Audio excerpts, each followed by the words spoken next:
In this section, I cover all the basic footwork that is required for both attacking and defending against attacks.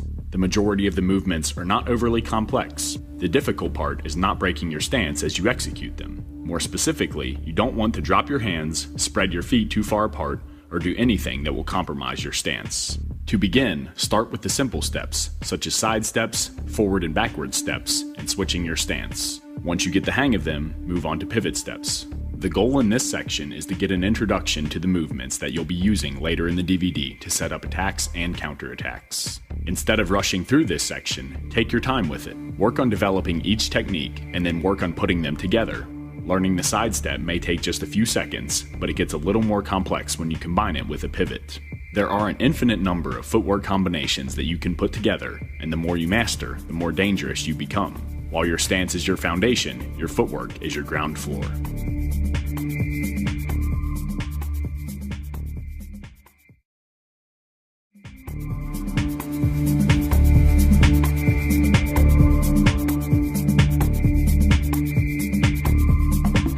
In this sequence, I demonstrate basic footwork. I show the side step, forward step, and back step movements, all of which can be utilized to initiate an attack or evade one of your opponent's attacks. They can also be combined with more complex movements, such as the shuffle step or pivot step. As a rule of thumb, always lead with the foot closest to the direction you want to head. If you have your left foot in front and want to step forward, move your left foot first. If you want to step to your right, step your right foot first. And if you want to move to your left, step your left foot first. Unless you're setting up a specific technique, never cross your feet. If you do, your balance will be compromised and your body will be open to attack. It is also important to maintain a tight stance as you move about. Keep your hands up at chin level and your elbows tucked to your sides. This will put you in a prime position to either attack or defend on a moment's notice. Lastly, never let your feet get too spread apart. To maintain a balanced stance, take small steps and immediately drag your trailing leg forward. Again, this will ensure that you are always ready to attack or defend.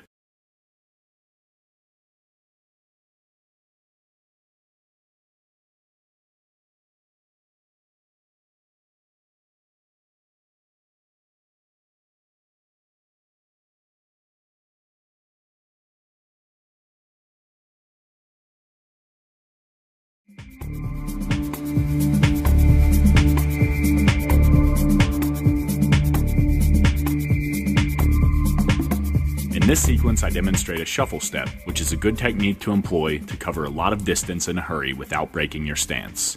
The forward shuffle step is generally used to set up an attack, and the backward shuffle step is generally used to evade one of your opponent's attacks. Just as with general movement, you always want to lead with the foot closest to the direction you want to head. It is also important to maintain your stance throughout the movement. You want to keep your feet roughly a shoulder widths apart. If they come too close together or spread too far apart, your balance will be compromised, which gives your opponent an opportunity to attack. Avoid picking your feet up off the mat as you shuffle. Instead, slide them across the mat. This will prevent your opponent from launching an attack while you are in the air, as well as quickly put you in a position to attack or defend.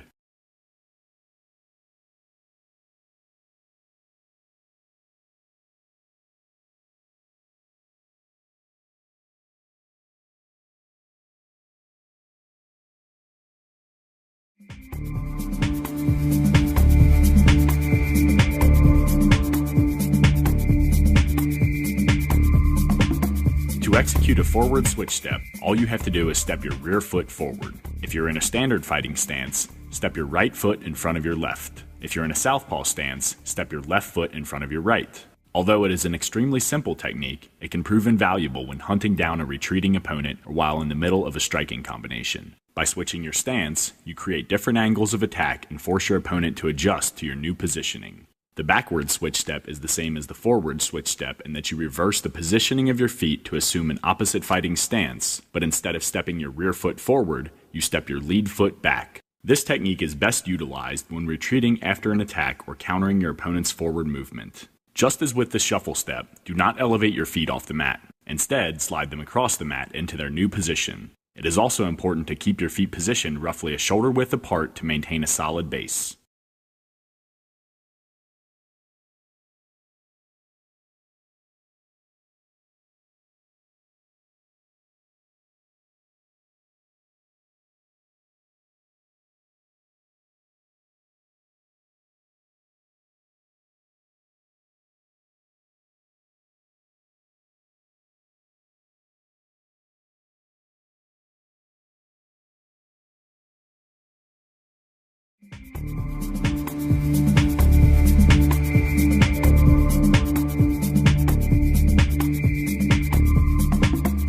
sidestep to inside pivot can prove useful in several scenarios. For example, if you're in a southpaw stance and your opponent circles towards the outside of your lead foot, executing a sidestep can keep your hips aligned with his and prevent him from obtaining a dominant angle of attack. If he changes directions and begins circling towards the inside of your lead leg, executing an inside pivot again allows you to keep your hips square with his hips. By utilizing this simple technique, you can keep your opponent in front of you with minimal movement. The sidestep to inside pivot can also be used as an attack. For example, you may advance on your opponent's center line with a series of strikes and then execute a sidestep to inside pivot to acquire a more dominant angle of attack. As with all the footwork techniques shown in this section, I recommend practicing the movements while shadowboxing and sparring as much as possible. To perform the inside pivot, I take a small outward step with my lead foot, shift my weight onto my lead leg, and then slide my rear foot circularly along the mat. A common mistake a lot of fighters make is they slide their foot first and then rotate their upper body, which compromises their balance. Instead, you want to move your entire body as a single unit.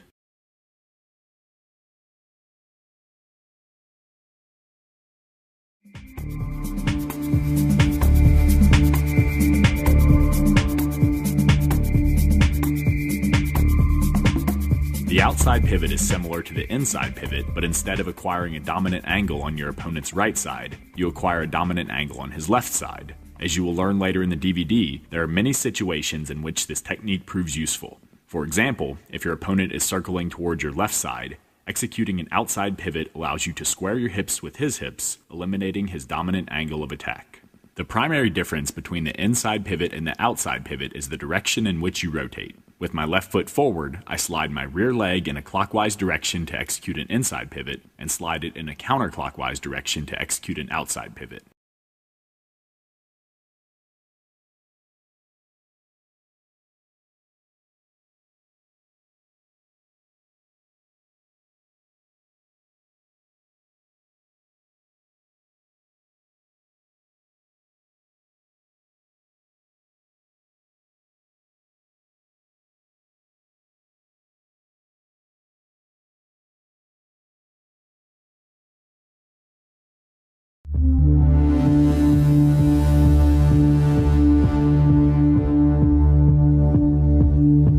In this section, I teach all the punching techniques that I use in mixed martial arts. No matter which punch you throw, you want to keep your striking arm relaxed and generate power using your legs, hips, and the rotation of your shoulders. If you have any tension in your arm, you will not only lose power and speed, but you'll also burn precious energy. It is also very important to immediately bring your striking arm back into your stance after landing a punch.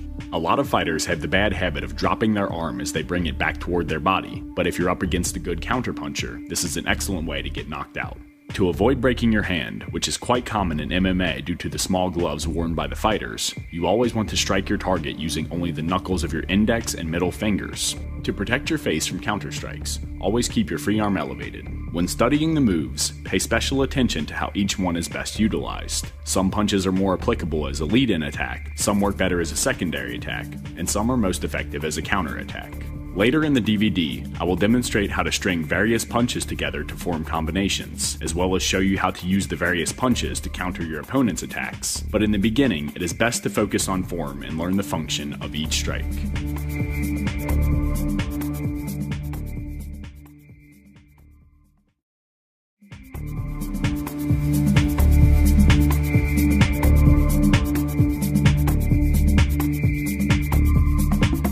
The straight jab is one of the most important punches in mixed martial arts competition. It can be used to set up kicks, takedowns, and power punches. It can be used to close the distance between you and your opponent and establish a clinch. It's a phenomenal counterpunch, and it's also a phenomenal tool for preventing your opponent from bull rushing into your comfort zone. And unlike boxing, you can cause a healthy amount of damage with a single jab due to the small gloves worn by MMA combatants. If your goal is to have dangerous hands, I strongly suggest spending an ample amount of time developing this highly versatile punch and then exploring its various uses. In this sequence, I demonstrate how to throw a straight jab from your stance, but it is important to mention that it can also be coupled with a step forward, a step backward, or even a sidestep to achieve a variety of goals. To throw the jab, I do several things in succession. 1. I keep my right hand glued to the side of my face. 2. I drive my left shoulder upward to protect the left side of my jaw. 3. I drive off my rear foot to generate more power behind the strike. 4. I extend my left arm straight out, rotating my fist so that the palm is facing the mat.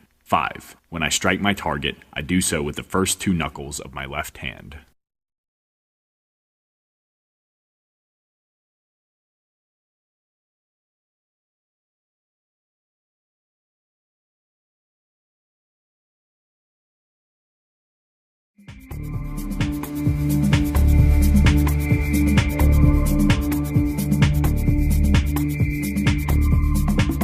The straight cross is one of the most feared weapons in mixed martial arts competition. When a competitor has mastered this strike, you'll often hear the commentators making such remarks as, if he connects with his straight cross, the fight will be over. Landing a powerful cross to one of your opponent's vulnerable areas causes damage, plain and simple. But developing speed, power, and accuracy in your crosses doesn't happen overnight. It also takes a considerable amount of time to learn how to properly set up your crosses. In this sequence, I demonstrate the traditional right cross. In this version, the cross is thrown directly from your stance and is best utilized when you're already within striking distance of your opponent. To throw the cross from my orthodox stance, I rotate my hips in a counterclockwise direction, come up onto the ball of my right foot, and throw my right fist straight out. As my fist nears its target, I turn my hand over so that my palm is facing the mat. Just as with the jab, I connect with the first 2 knuckles of my hand.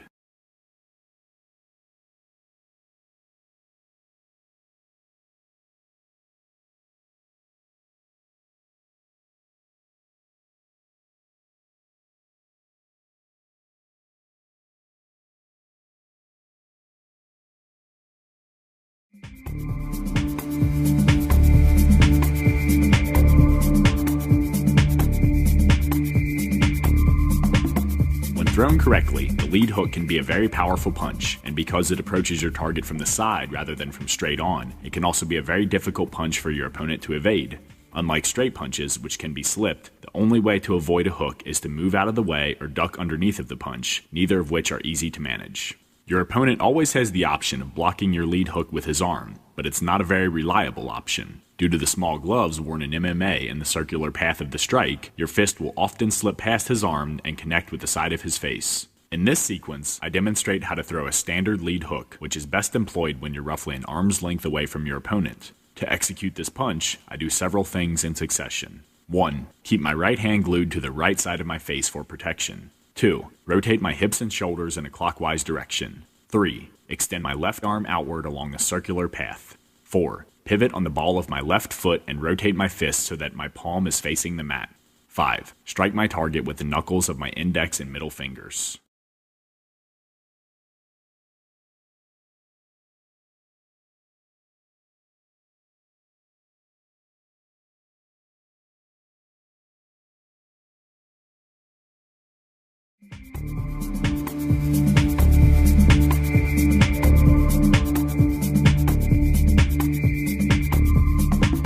In this sequence, I demonstrate how to throw a mid-range lead hook. It is thrown exactly the same as a long-range hook, except instead of elongating your striking arm forward as you throw the hook, you put more of a bend into your arm. If you look at my footwork, you'll notice that with some of the hooks, I pivot my lead foot as I did when throwing the long-range hook, and others, I keep my lead foot planted on the mat. This is a matter of preference. Pivoting your lead foot allows you to deliver a more snappy punch, thereby causing more damage, but throwing a lead hook with your foot planted allows you to employ a more pushing punch, which proves useful to off-balance your opponent and push him into a follow-up strike, such as a rear round kick. It is also important to notice that with some punches I turn my fist over so that my palm is facing the mat, and with others I keep my palm facing my body. Again, this is a matter of preference. To execute this technique, I do several things in succession. 1. I keep my right hand glued to the right side of my face for protection. 2. Rotate my hips and shoulders in a clockwise direction. 3. Extend my left arm outward along the circular path. 4. Pivot on the ball of my left foot and rotate my fist so that my palm is facing the mat. 5. Strike my target with the knuckles of my index and middle fingers.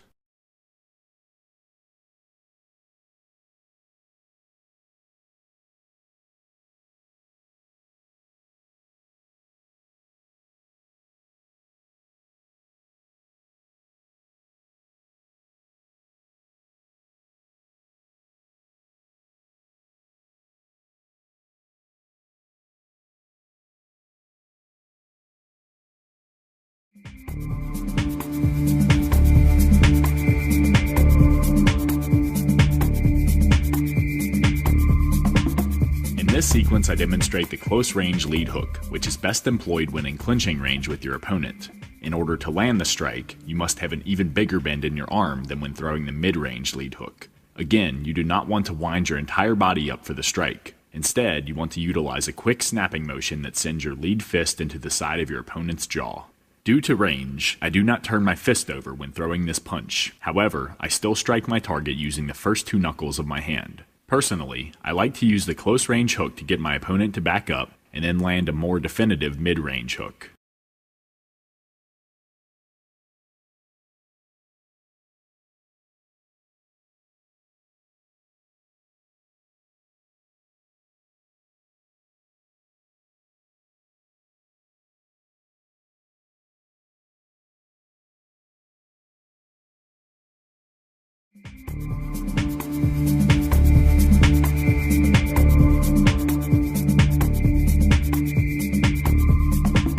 There are 2 primary ways to throw a lead uppercut. The first is a lead standard uppercut, which involves throwing the punch directly from your stance. It doesn't pack that much power, but it's a quick and elusive strike. In this sequence, I demonstrate the lead power uppercut. Before throwing the punch in this version, execute a slip by rotating your body and dropping your level. It's not as stealthy, but it packs a lot of power and is an excellent technique for slipping and countering one of your opponent's straight punches. Due to the dynamics of this punch, it is best utilized when in close range and middle range with your opponent. To pull this technique off, I do several things sequentially. 1. Coming up onto the ball of my rear foot, I drop my lead shoulder to generate power for the punch. This moves my head away from my center line, which would allow me to avoid a straight punch directed at my face. 2. Pulling my right shoulder back, I whip my hips in a clockwise direction, rotate my hand so that my palm is facing me, and throw my fist upward. To protect my face, I keep my opposite hand up. 3. I continue to rotate my body in a clockwise direction until my fist collides with my target. If you miss your strike or are shadowboxing in the gym, your fist should not come up past eye level.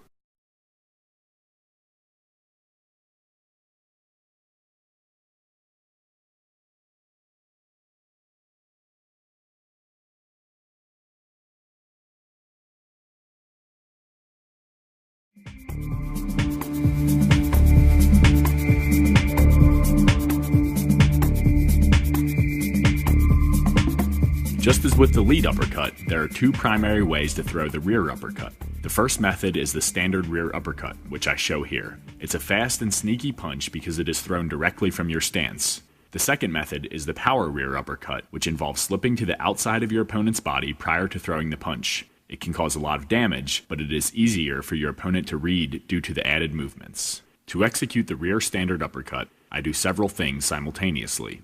1. I pivot on the ball of my rear foot and rotate my hips in a counterclockwise direction. 2. I pull my left shoulder back, drop my right shoulder, and lower my right fist. 3. Continuing to pull my left shoulder back, I rotate my right hand so that my palm is facing me and throw my fist upward into my target. Notice how I have kept my left arm up to protect the left side of my face.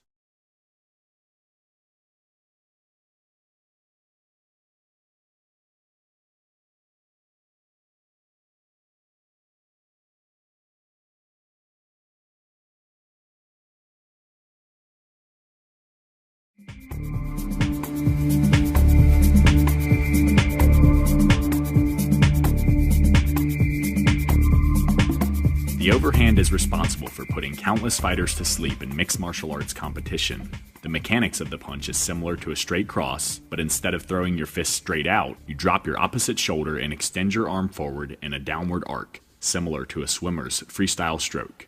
Due to its arcing trajectory, your opponent can't slip the strike by moving his head away from his center line, as can be done with straight punches. He can block the overhand with his arm, but it's not a very good option. If your hand slips through a crack in his protective shield, he will most likely go to sleep. And even when he manages to absorb the full impact with his arm, the power the overhand possesses will still cause him damage. Your opponent's best option when you throw the overhand is to quickly get out of the way, but by perfecting your timing and learning how to set up the strike, you can make that a difficult chore. To execute the overhand, I do several things sequentially. 1. Keeping my left hand up for protection, I come up onto the ball of my right foot, rotate my hips and shoulders in a counterclockwise direction, and slightly dip my left shoulder toward my left side. 2. I slightly shift my weight forward. 3. As I rotate my body and dip my left shoulder toward my left side, I connect with the side of my opponent's face using the knuckles of my index and middle fingers. To protect myself from counterpunches, I've not only shrugged my right shoulder and kept my left hand guarding my face, but I've also kept my head up and my eyes locked onto my opponent. If you drop your head or look at the mat, your ability to effectively follow up the overhand with another strike will decrease.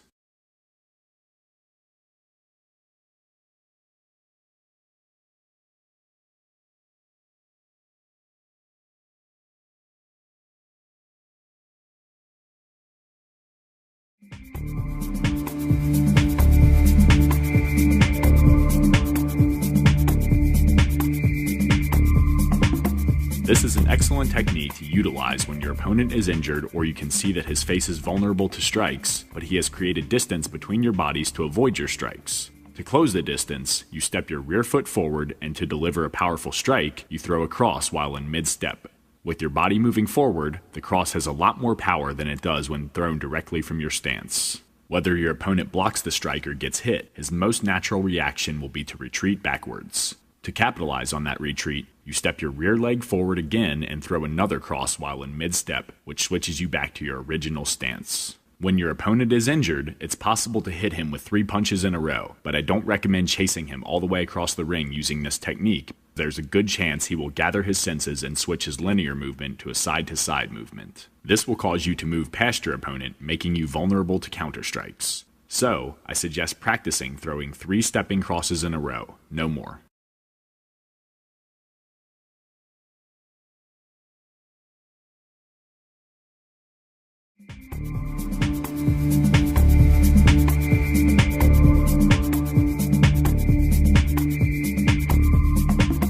This is the same technique as demonstrated in the previous sequence, only now you're using it as a counter.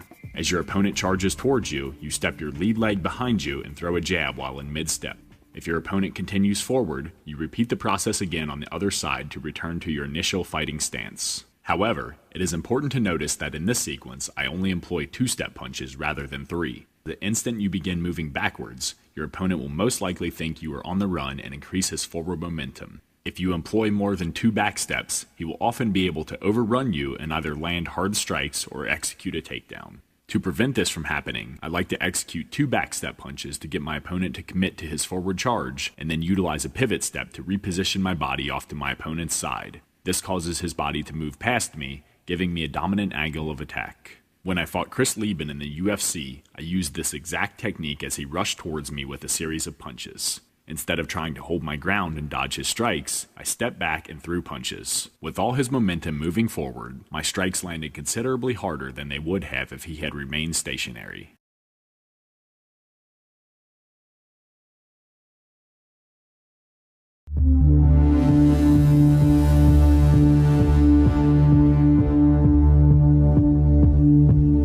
In this section, you will not only learn how to parry your opponent's punches, but also use parries to launch a counter-strike. While a parry is a rather simple movement to execute, it requires tremendous timing and a sense of distance. For example, if your opponent throws a punch from just outside of punching range, it's possible to simply parry the punch by catching it in your palm. This requires very little movement on your part, and, if you have superior reach, allows you to immediately land a counterpunch. However, if your opponent throws a punch from inside of punching range or has a longer reach, you must use the parry to move his fist to the outside of your head in order to avoid his shot and land a counterstrike. In order to acquire this timing and a proper sense of distance, I recommend doing parrying drills as much as possible with different partners.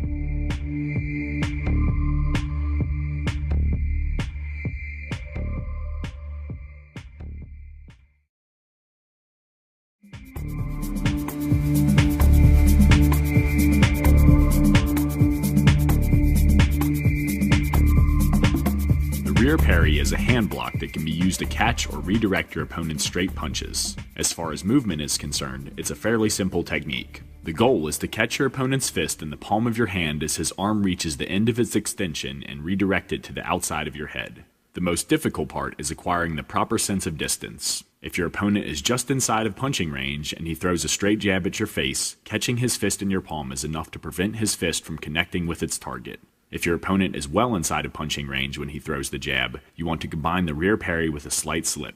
This is accomplished by using your rear hand to redirect his strike towards the outside of your head, while at the same time slipping your head towards the outside of his striking arm. Although the parry is a simple technique to understand, the only way to develop the proper sense of distance is through countless hours of drilling and sparring. I strongly suggest you invest that time because mastering this highly effective counter tactic is mandatory for becoming a proficient striker.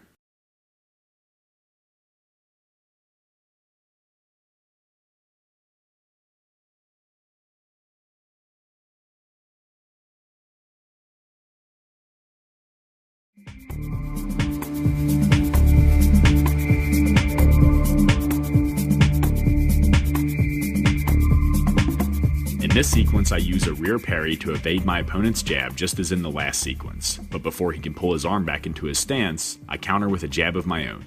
There are two ways to pull this off. In this scenario, my opponent throws his jab from just inside punching range. As a result, instead of parrying his fist to the outside of my head, I simply catch it in my rear palm. However, if my opponent had a superior reach or threw his jab from well inside punching range, then I would need to parry his hand to the outside of my head and slip my head off my center line to avoid his shot.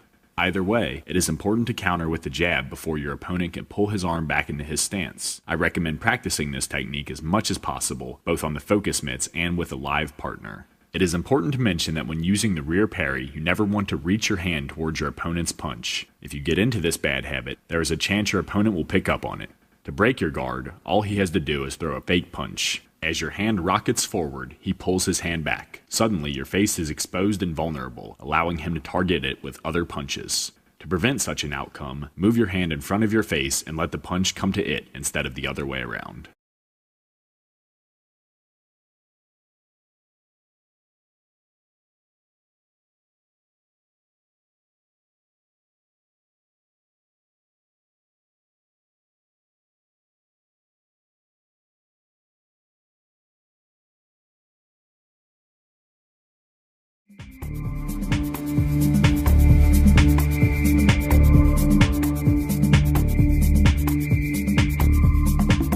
In this sequence, I demonstrate how to parry your opponent's jab using your rear hand and then follow up with a counter cross. The primary difference here is that instead of parrying my opponent's fist to the outside of my head, I use my rear hand to parry his fist downward. Not only does this redirect his punch and zap its power, but it also creates a pathway for me to throw my parrying hand over his arm and land across.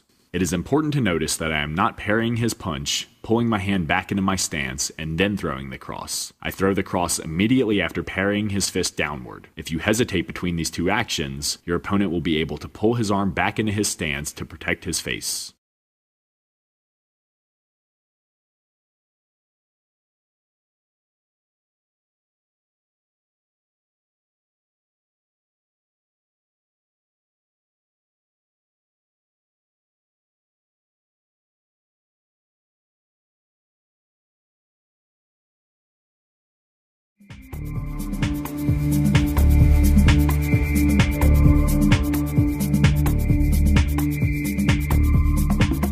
In previous sequences, I demonstrated how to utilize a rear parry to evade your opponent's jab when in the same fighting stance, meaning you have the same foot forward. When you and your opponent have the opposite feet forward, the rear parry is utilized to evade a cross. Everything is done the same. The only difference is that you're parrying his rear arm instead of his lead arm. And just as when parrying the jab, you have the option of redirecting your opponent's fist to the outside of your head, which allows you to quickly counter with a jab, or redirecting it downward, which allows you to immediately throw a cross with your parrying hand.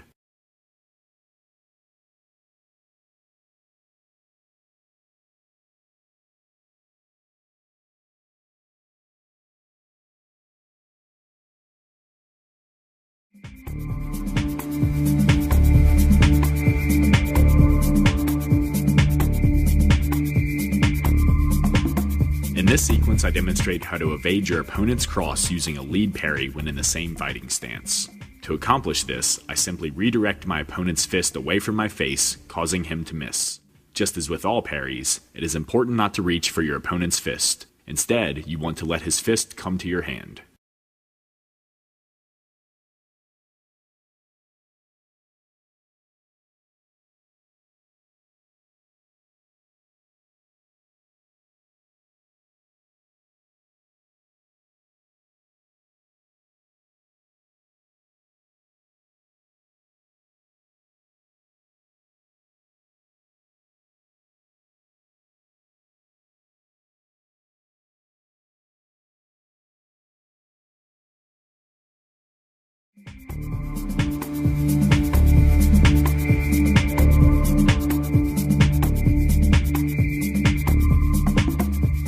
opponent and I are in the same fighting stance, and he throws a cross at my face. To evade his cross, I utilize a lead parry. However, instead of redirecting his fist to the outside of my face, I stuff it downward. Not only does this zap the power from his punch, but it also lowers his arm and creates a pathway for me to counter with a jab. It is important to notice that I do not pull my arm back into my stance after executing the parry. I immediately lash out with a jab. If you delay, a couple of things can happen. Either your opponent will pull his arm back into his stance to protect his face from your counter strike, or he will follow up with another strike. To perfect this technique, practice it with a partner as a drill for several minutes at a time.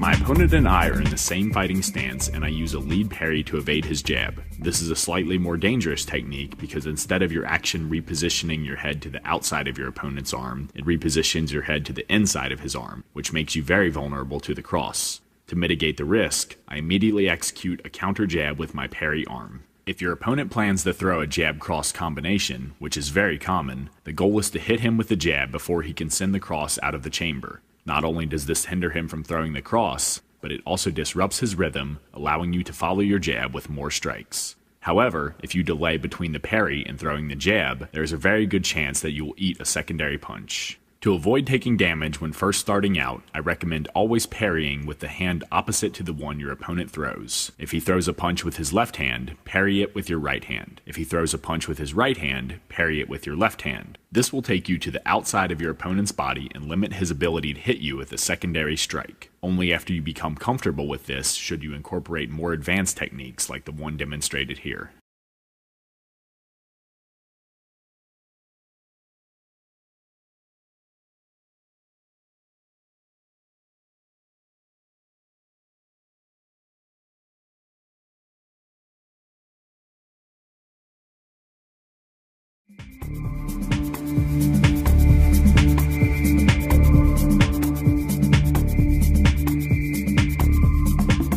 In this sequence, I demonstrate how to utilize a lead parry to evade your opponent's jab when in opposite fighting stances. It is important to notice that this technique follows the general rule. My opponent throws a punch with his right hand and I parry with my left, making it a lot safer of a technique than the previous one shown.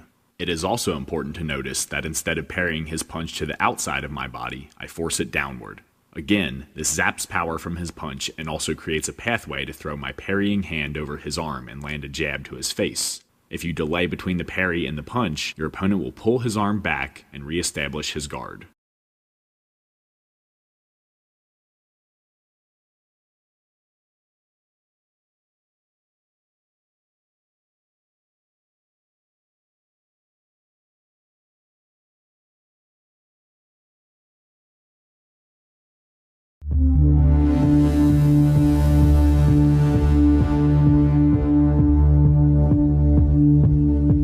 When your opponent attacks, it's best to evade his strike and counter with a strike of your own. For example, your opponent throws a jab, and you counter by slipping his jab and throwing a jab at the same time. If done correctly, just as your opponent's arm becomes fully extended, you crash your fist into his face.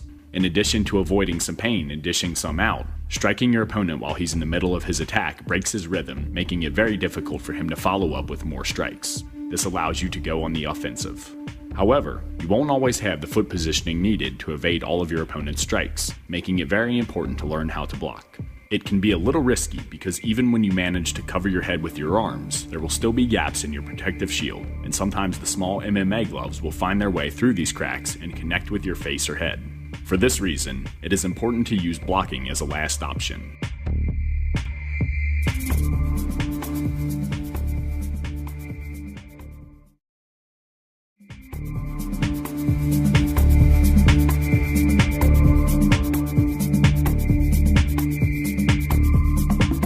The outside block is best used to combat punches that approach from the outside, such as hooks and overhands. It's a relatively simple block in terms of movement, and when executed with the proper form and correct timing, it can effectively protect your head from strikes.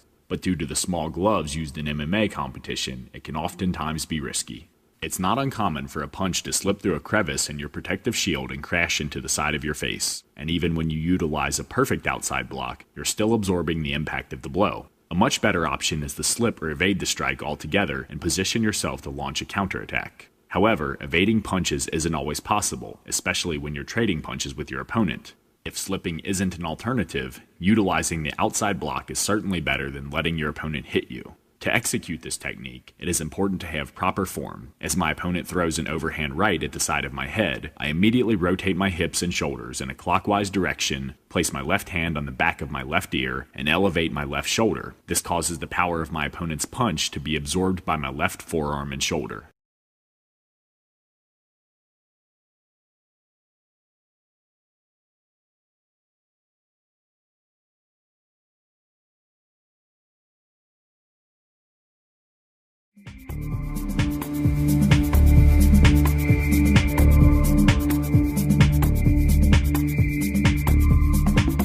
In this sequence, I demonstrate how to execute a rear outside block. If you and your opponent are in the same fighting stance, it's best utilized to defend against his lead hook. And if you are in opposite fighting stances, it's best used to defend against his rear hook or overhand. To execute this block, I rotate my body slightly in a counterclockwise direction, place my right hand behind my right ear, and elevate my right shoulder. This causes the power of my opponent's punch to be absorbed by my right forearm and shoulder. Again, it is always better to evade your opponent's strikes, but when not possible, blocking is better than taking a hard hit to the face.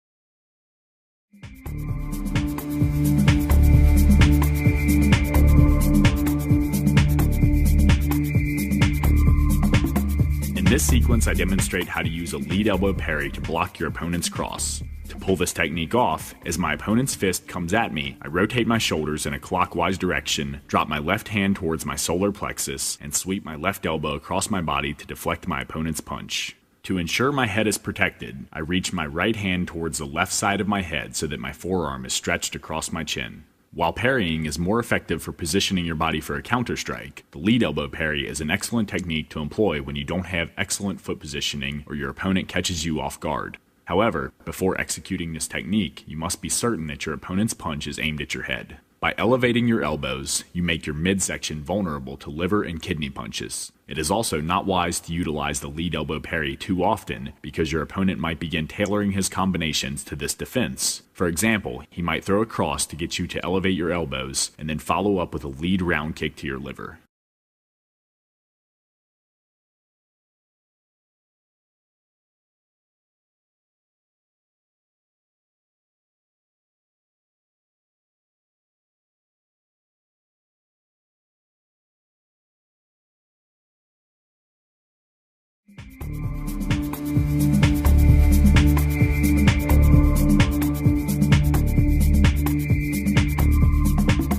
As I have mentioned, it's always wise to position yourself to the outside of your opponent's punching arm because it limits your chances of getting hit with a secondary strike. In this sequence, my opponent throws a jab. Instead of blocking his punch with a lead elbow parry, which would position me to the inside of his punching arm, I execute a rear elbow parry.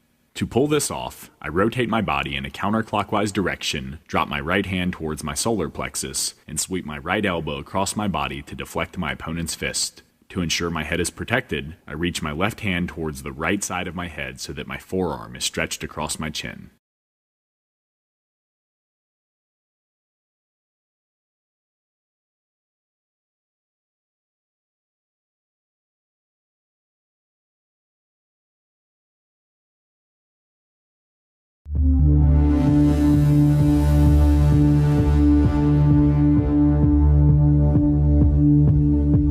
Now that you understand how to parry and block your opponent's punches, I demonstrate how to avoid them altogether utilizing evasive movements such as the inside slip, outside slip, lean back, and shoulder roll.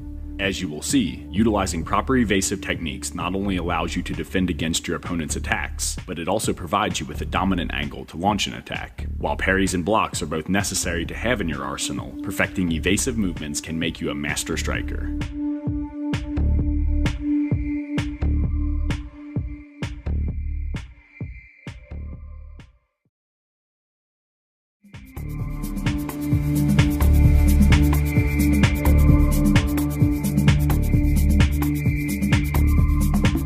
The inside slip is best utilized for evading straight punches such as the jab and cross. The movement involved is very similar to dropping into a low stance in that you lower your elevation by bending at the knees and sink your hips back, but instead of keeping your head centered, you move it away from your center line by bending at the waist and tilting your upper body. Deciding when to use the inside slip can be a little tricky. If you have the same stance as your opponent, meaning the same foot forward, the inside slip can be used to evade his jab. If you have the opposite stance, the inside slip can be used to evade his cross. In both cases, it is important to keep your back straight and your hands up. This will protect you from other strikes in his combination and position you to launch counterattacks.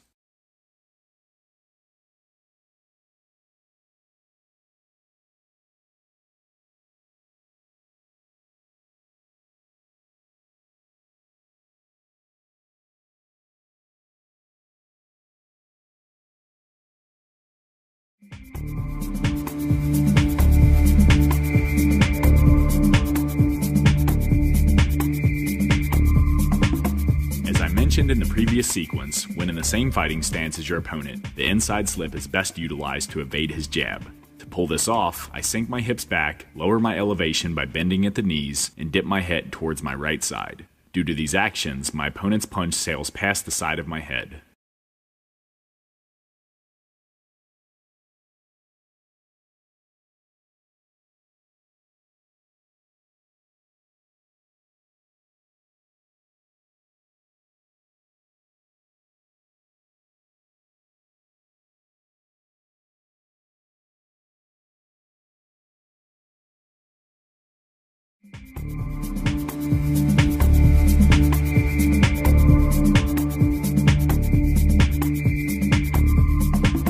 As I already mentioned, when in the opposite fighting stance as your opponent, the inside slip is best utilized to evade his cross. To pull this off, as my opponent's cross extends towards me, I begin rotating my shoulders in a clockwise direction and sink my hips back. Next, I lower my elevation by bending at the knees and dropping my head towards my right side. Due to my actions, his punch sails past the side of my head.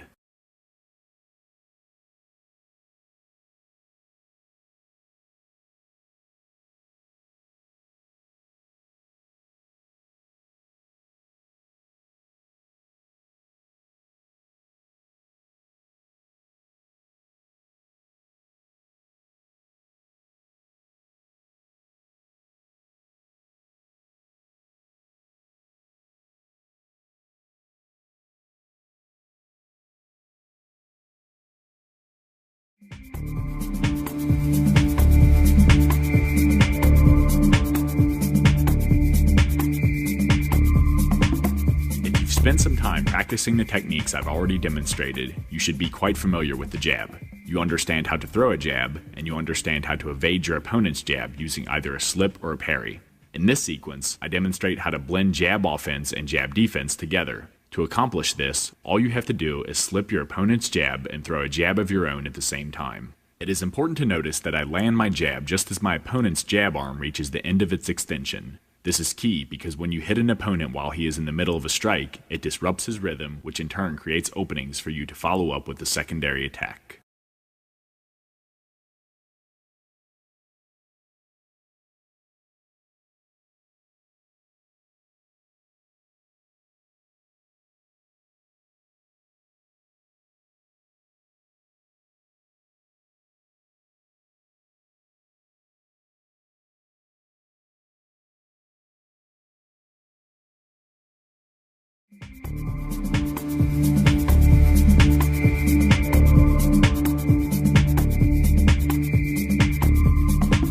Opponent's combination and allow you to launch counterattacks. Straight punches. Like the inside slip, the outside slip allows you to evade a strike by moving your head away from your center line. However, instead of repositioning your head by dropping your level, sinking your hips, and bending your knees, you accomplish the goal by rotating your body and tilting your head in the direction of your lead leg. Once again, the stance that you and your opponent have will determine which strikes you can evade using the outside slip. For example, if you and your opponent are in opposite stances, the outside slip can be used to evade his jab. If you are in the same stance, the outside slip can be used to evade his cross. No matter what strike you use the outside slip to evade, it is important that you keep your hands up at face level.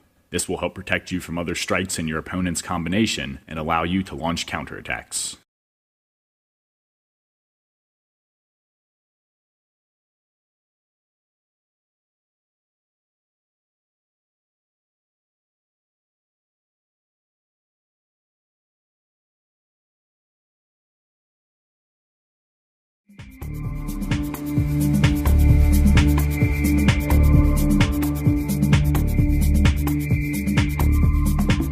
To execute this technique with an opponent in the same fighting stance, as his cross comes at me, I pivot on the ball of my right foot, rotate my hips and shoulders in a counterclockwise direction, and dip my head towards my left side. Due to these actions, my opponent's cross sails by the side of my head.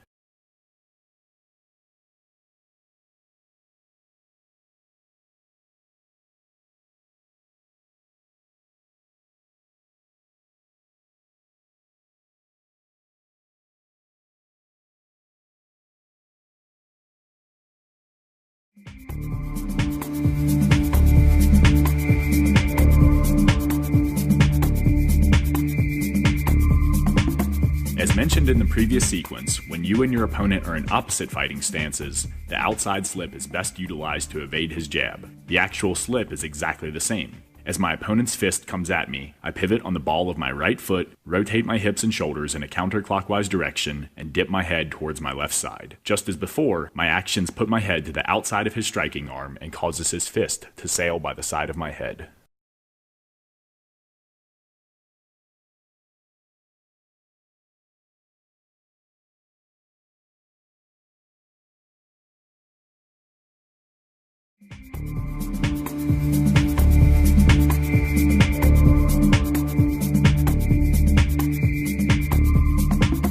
In this sequence, my opponent and I are in the same fighting stance, and he throws a cross at my face. Just as before, I execute an outside slip by pivoting on the ball of my right foot, rotating my hips and shoulders in a counterclockwise direction, and dipping my head toward my left side.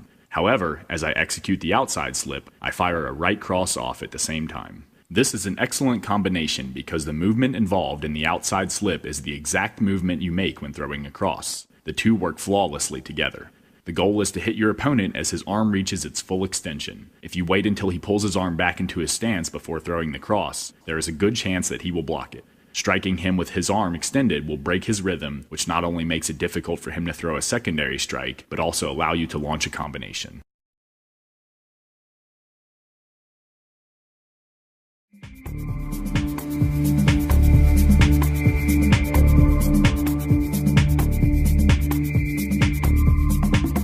The goal in any fight is to be as elusive as possible, and mastering both the inside and outside slip is an excellent way to achieve that. In this sequence, I demonstrate a continuous slipping drill, which allows you to evade your opponent's jabs and cross. Although it is important to practice drills such as these to ingrain specific movements into your mind, in a fight you never want to slip more than a couple of punches in a row without firing back. It doesn't matter how good of a fighter you are. If you utilize only defensive movements, eventually your opponent will pick up on the pattern and find his mark. You must always threaten your opponent. For the best results, I recommend practicing this drill from the same fighting stance as your opponent as well as from an opposite fighting stance.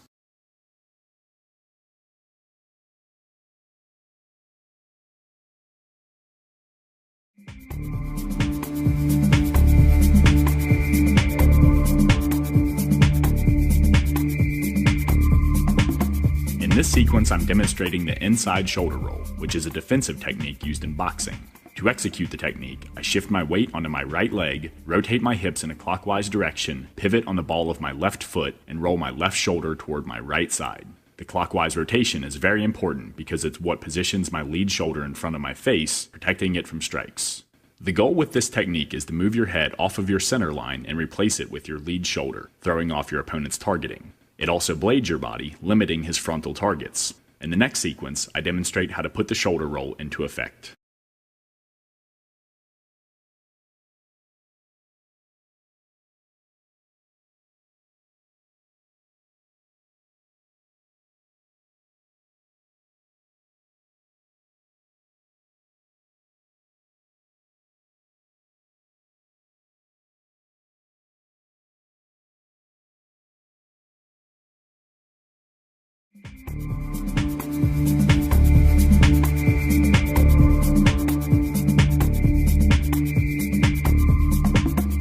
this sequence, I demonstrate how to use an inside shoulder roll to defend against your opponent's jab when in the same fighting stance. As my opponent's fist comes at me, I shift my weight onto my right leg, rotate my hips in a clockwise direction, pivot on the ball of my left foot, and roll my left shoulder toward my right side.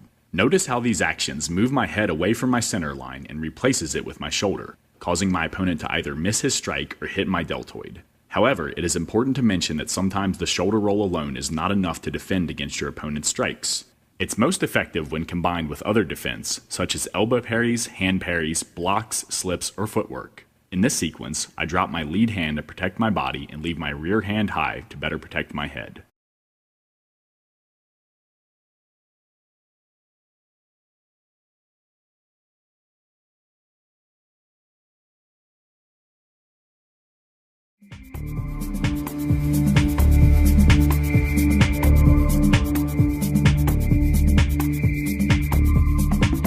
In this sequence, I demonstrate how to use the inside shoulder roll to defend against your opponent's cross when in the same fighting stance. All my movements remain the same. The only difference is the punch that I'm using the shoulder roll to avoid.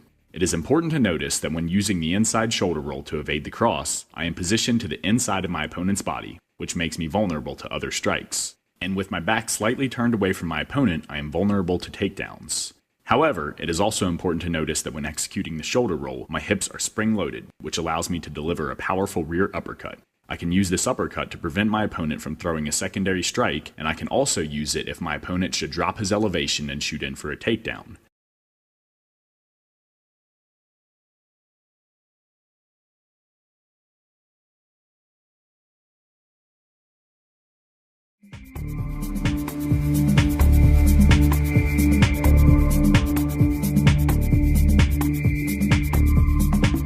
To pull the lean back off, as my opponent's fist approaches my face, I take a backward step with my rear foot and lean my upper body backwards. It is important that I do not lean my head beyond my rear foot. This would disrupt my balance, making me vulnerable to both strikes and takedowns. The lean back is designed to immediately launch a counter strike, but in the beginning, it is important to drill just the lean back to get a feeling for measuring your opponent's range. Some fighters have a longer reach than others, and with this technique requiring you to be extremely close to your opponent's advancing fist, you must know the exact extension of his arm. For this reason, it's usually best to reserve the lean back until the later rounds of a fight, because by then you will have gauged the length of your opponent's arms.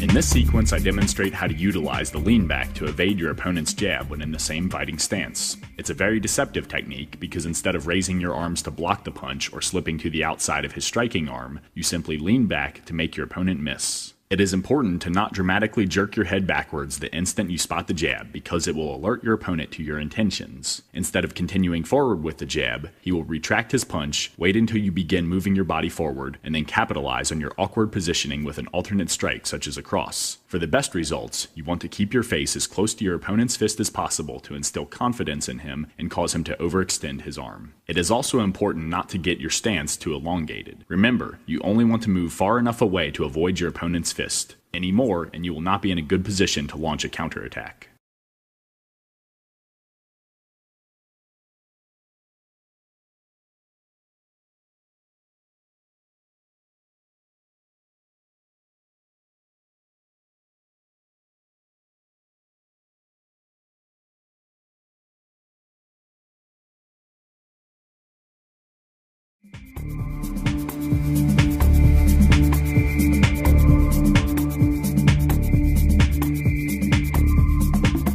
There are two ways to use the lean back to launch a counter strike. The first method is to execute the lean back as you did in the previous sequence to evade your opponent's strike, and then follow his fist forward as he pulls it back into his stance and throw a strike of your own. This method is best employed when your opponent has a longer reach, and the key to being successful with it is keeping your face 1 or 2 inches away from his fist at all times. If you allow his fist to get ahead of you as he retracts it, there is a good chance you will walk into a secondary punch as you close the distance. The The second method is to throw a counter strike as you lean back, which is what I demonstrate in this sequence. This technique is best utilized when you have a longer reach than your opponent. The goal is to move your head far enough away that you miss your opponent's strike, but keep it close enough that you can land a strike of your own. To pull this technique off here, as my opponent's jab comes at me, I take a backward step with my rear foot and lean my head back. At the same time, I throw a counter jab. This is a very advanced technique because it requires you to have a very good sense of your opponent's range. If you are off by just a few inches, you'll most likely get hit. As a result, I recommend practicing this technique as much as possible and reserving it for the later rounds of a fight.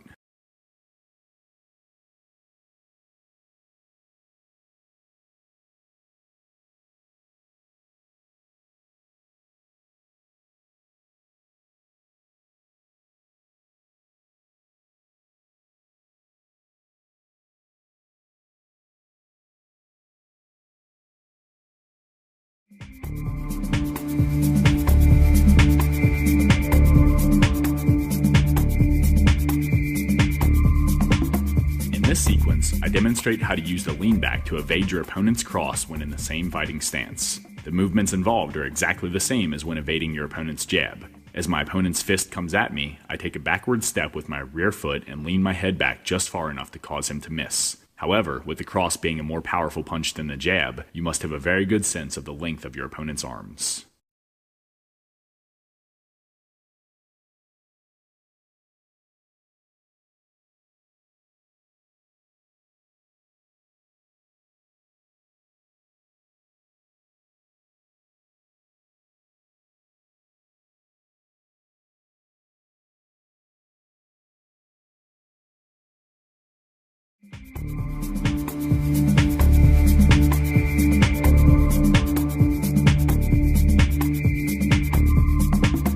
Just as with the lean back off the jab, there are two ways to land a counter strike when using the lean back to evade the cross. If your opponent has a superior reach, you want to execute the basic lean back to cause him to miss, and then follow his fist as he pulls it back into his stance and throw a cross of your own. In this sequence, my reach is superior to my opponent's, so I throw the cross as I lean back. Again, the goal is to move your head far enough away to avoid your opponent's strike, but not so far that you can't land a counter strike. To pull the technique off here, as my opponent's fist comes at me, I take a small backward step with my rear foot and lean my head backward. At the same time, I rotate my body in a counterclockwise direction and throw a cross straight down the pipe.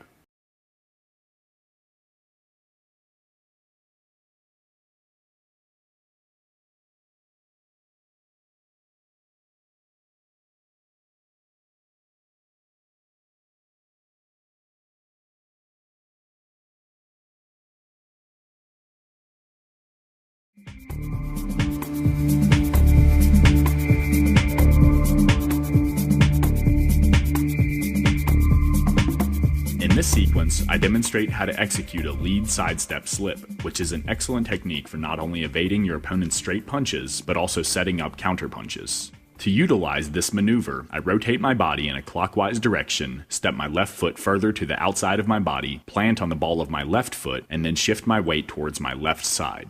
The goal with this technique is to move your body away from your center line, causing your opponent to miss with his strike. In the next sequences, I will demonstrate how to employ this movement to evade actual strikes and set up counter strikes, but in the beginning, it is important that you get familiar with the basic movements involved.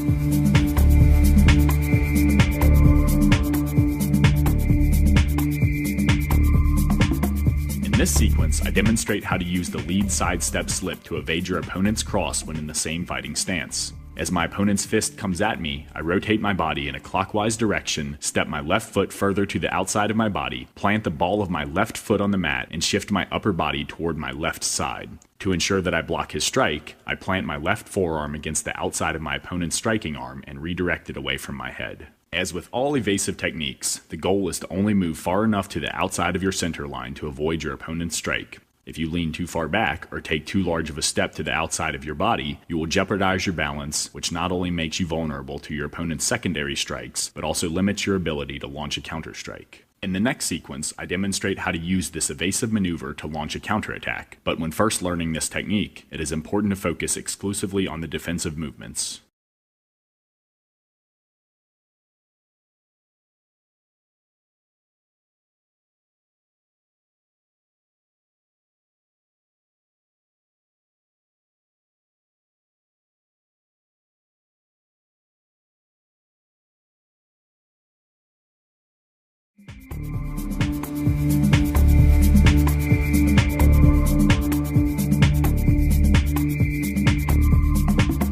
In this sequence, I demonstrate how to use the lead sidestep to evade your opponent's cross and then counter with a left hook. Initially, all movements are the same as in the last technique. As my opponent's cross comes at me, I rotate my body in a clockwise direction, step my left foot to the outside of my body, plant on the ball of my left foot, and shift my weight to my left side.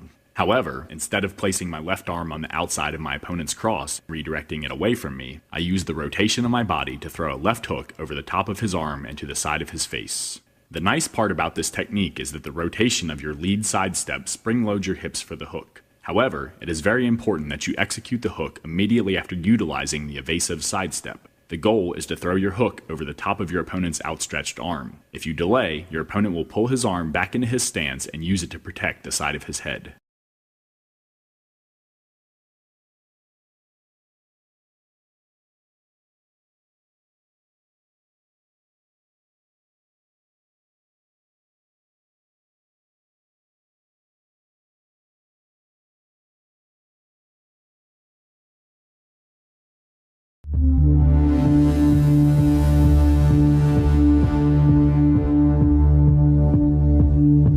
In this section, I introduce you to the dirty boxing clinch, which is where you have one hand hooked around the back of your opponent's head and your opposite hand free to throw strikes. To begin, I demonstrate how to set up the dirty boxing clinch off strikes, and then how to set it up off your opponent's strikes. Next, I demonstrate how to use footwork to off-balance your opponent, making it easier to land an assortment of punches to both his body and head. Although the dirty boxing clinch is a position many fighters ignore, it is a necessary tool to have in your arsenal, especially when up against the fighter who is beating you with strikes on the outside.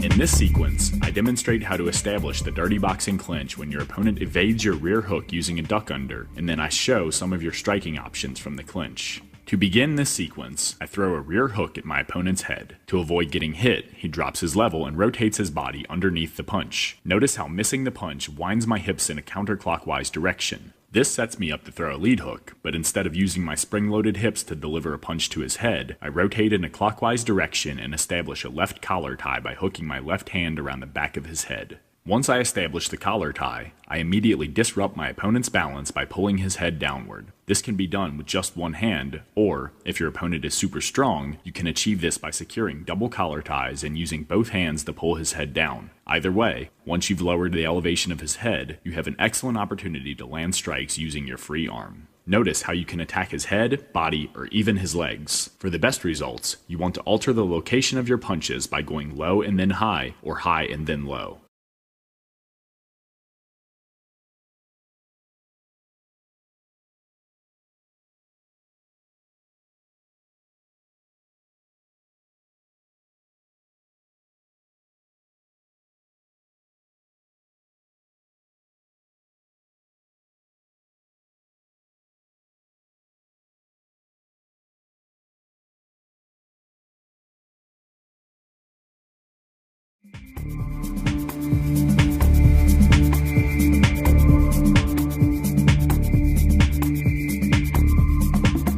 In this sequence, I demonstrate how to block your opponent's rear hook and establish the dirty boxing clinch at the same time. To pull this off, the instant my opponent begins throwing his rear hook, I elevate my left arm to the inside of his right arm, step my lead foot forward, and wrap my left hand around the back of his head. Although it can be intimidating, the goal is to move into your opponent's strike to stuff it. If you wait until his strike is halfway to your face before moving in, you allow him to generate full power behind his punch. It is also extremely important to elevate your lead shoulder to protect your chin. Even when you time this move perfectly, there is still a good chance that your opponent's fist will loop over the top of your arm. If your chin isn't protected behind your lead shoulder, you might get rocked. Just as in the previous sequence, the instant you establish the dirty boxing clinch, you want to pull your opponent's head down to disrupt his balance and begin throwing strikes using your free hand.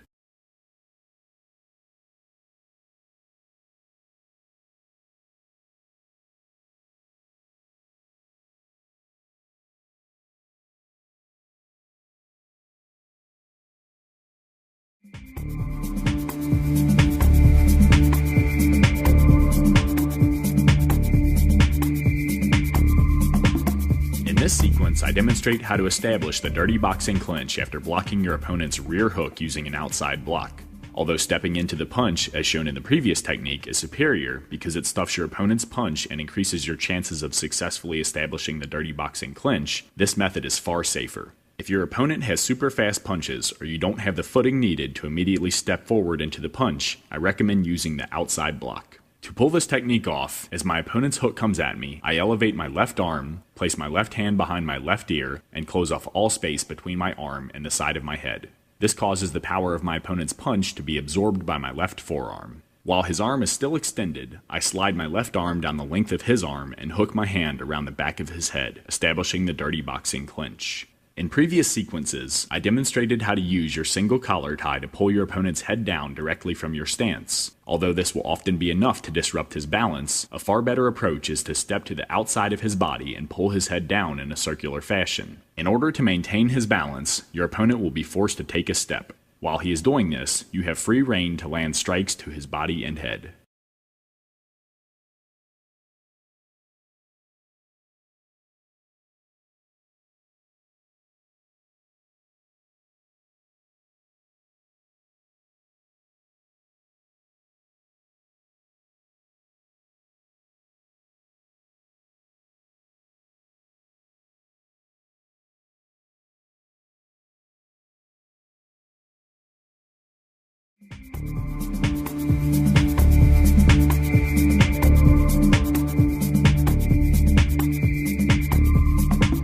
This technique is exactly the same as the previous one in that I block my opponent's rear hook using an outside block and then shoot my blocking arm forward to establish a collar tie. However, instead of stepping to the outside of his body and using my left collar tie to pull him off balance, I switch to a right collar tie, step to the outside of his body, and then push him off balance. I still force his head downward and in a circular direction, only now I am pushing rather than pulling. While my opponent is stepping to recover his base and balance, I now use my left arm to strike his body and head.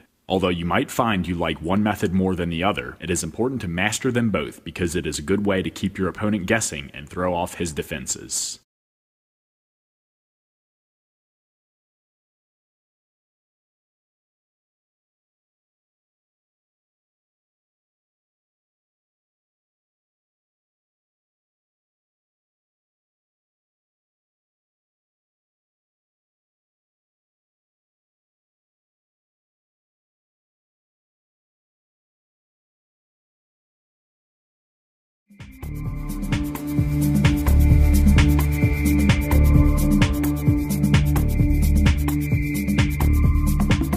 In this sequence, my opponent throws a lead hook. Just as when he threw a rear hook, I utilize an outside block, only now I am doing so using my right arm instead of my left arm. Once I have absorbed the power of his punch on my forearm, I shoot my right arm down the length of his arm and wrap my hand around the back of his head, establishing the dirty boxing clinch. Just as in previous sequences, my goal is to off-balance my opponent to shatter his defense and set myself up for strikes. In this scenario, instead of stepping my rear leg to the outside of my opponent's lead leg, I step my lead leg to the outside of his rear leg. Once accomplished, I rotate my body in a clockwise direction and use my right collar tie to pull my opponent's head down and towards my right side. To throw his balance off even more, halfway through my rotation I switch my right collar tie to a left collar tie, and then use my control to push his head more toward my right side. Immediately after making this transition, I begin throwing strikes to his body and head using my right arm.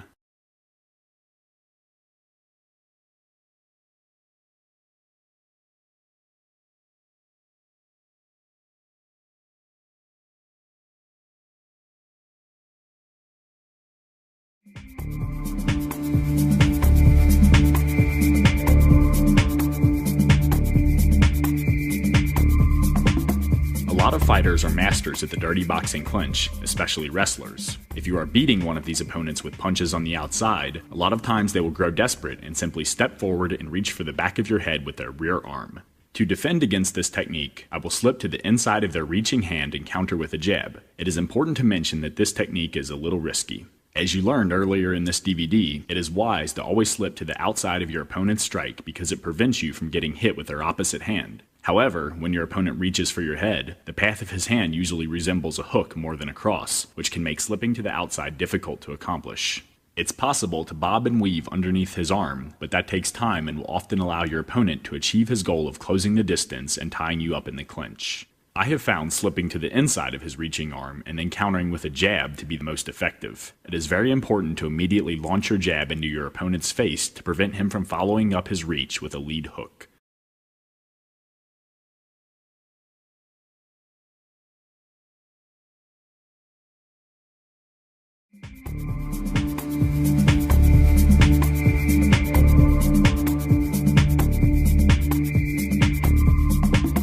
The scenario presented here is the same as the last. I'm beating my opponent on the outside with punches, so he decides to step forward and reach for my head to establish the dirty boxing clinch. However, this time my opponent reaches with his lead hand instead of his rear hand. With trajectory on his arm resembling more of a lead hook than a jab, slipping to the outside of his arm can be difficult. Instead, I slip to the inside of his arm and immediately fire a right cross. This technique can be dangerous. If you slip to the inside of your opponent's punch and hesitate with the cross, your opponent will most likely throw a cross of his own. In order to be effective, you must slip your opponent's arm and throw the cross simultaneously.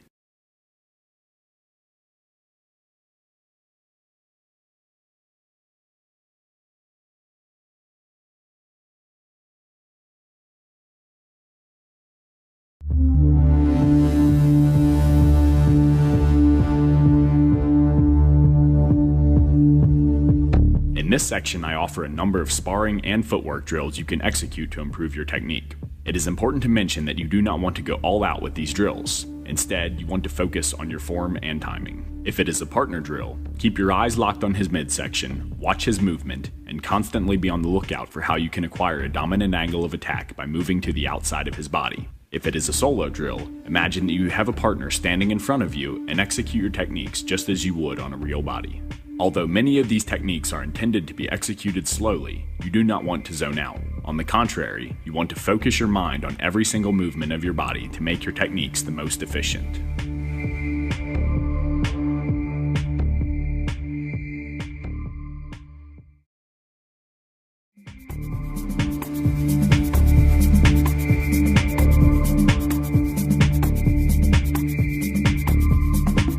In this sequence, I demonstrate shadow footwork. Assuming my fighting stance, I move around my imaginary opponent to both acquire a dominant angle of attack and evade strikes. Whether you are new to fighting or an experienced mixed martial artist, this is an excellent drill because it allows you to sharpen your most important tool of all, footwork. Although conducting this drill is always beneficial, it's best as a warm-up prior to training or sparring.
this sequence, I combine evasive footwork such as side steps and pivots with evasive upper body techniques such as inside and outside slips. While fighters will often practice their strikes by isolating them, they rarely do it with footwork. This is a mistake. Footwork is your most important offensive and defensive tool, and it should be practiced as often as possible. I recommend doing this drill several times a week as a warm-up.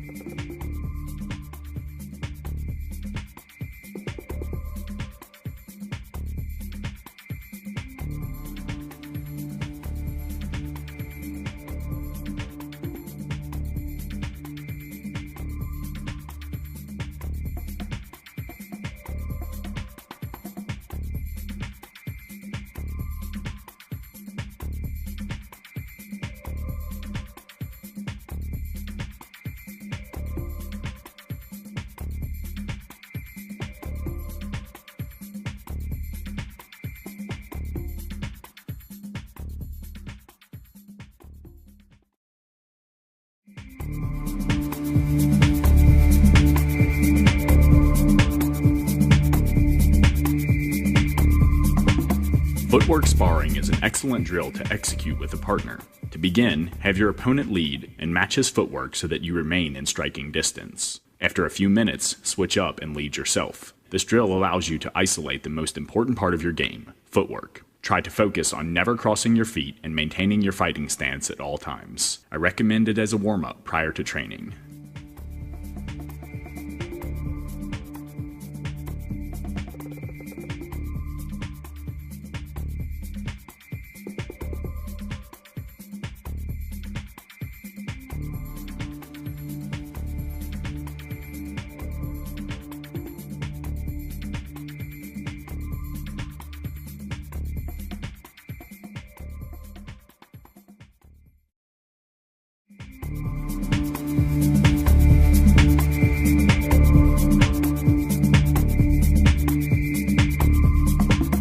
In this drill, my opponent throws straight punches at my face, and I parry the punches and counter with a punch of my own. For the best results, your opponent should be throwing his punches at less than half speed. The goal is not to damage your opponent, but rather improve your timing and sense of distance.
This is an excellent drill to improve your defense against punches. To utilize it, have your opponent throw a series of straight and looping punches at your face, and then block them using your arms. Again, this will allow you to isolate and improve one aspect of your game.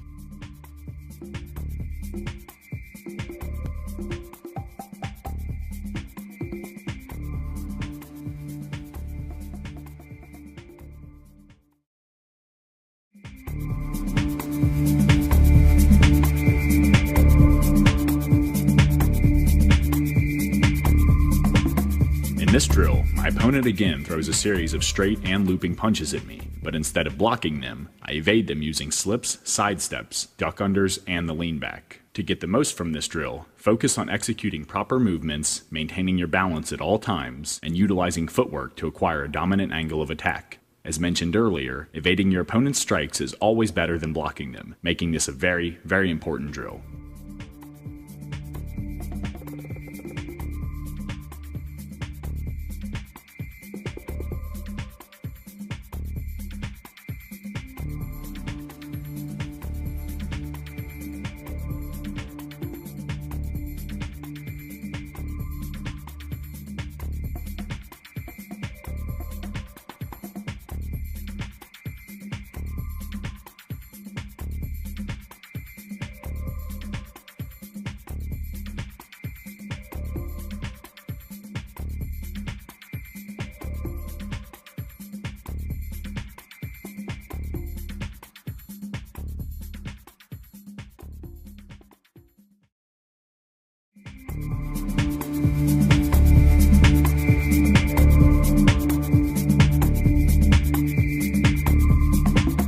In this sequence, I combine 3 of the previous drills into one to improve upon my defense. With my opponent throwing both straight and looping punches, I avoid them using footwork, blocks, and evasive techniques. Again, to get the most out of this drill, focus on footwork, maintaining your balance, and acquiring a dominant angle of attack. To accomplish this, have your opponent throw his strikes at less than half speed.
In this sequence, I demonstrate what technical sparring should look like.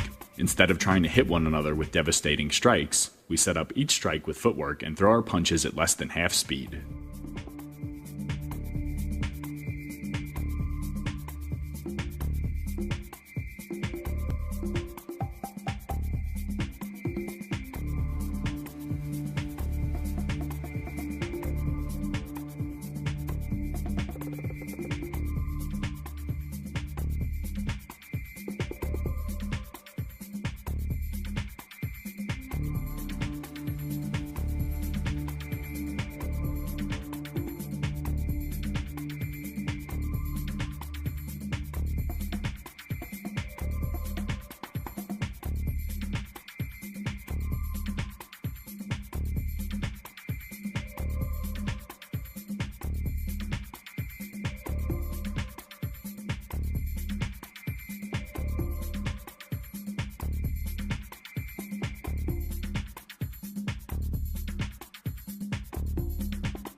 Last week, and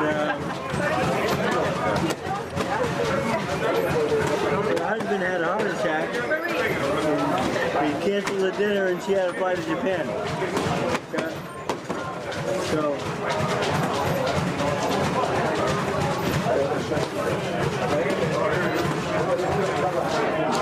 Man is good. Very good.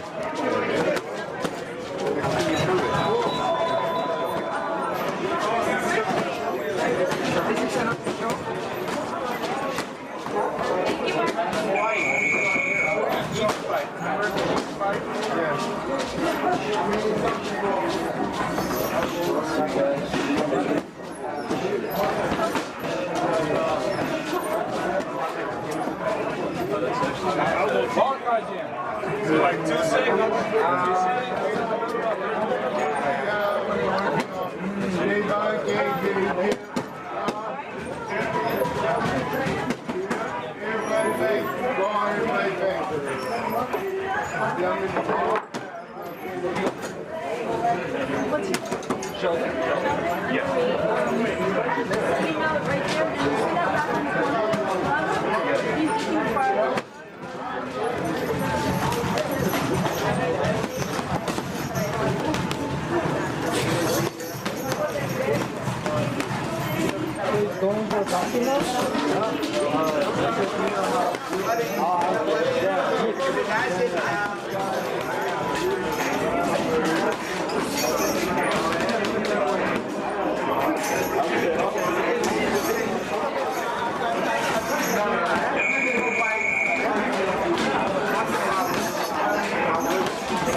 Keep shooting it.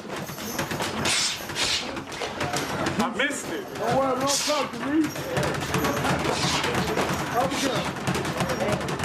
Uppercut, right uppercut.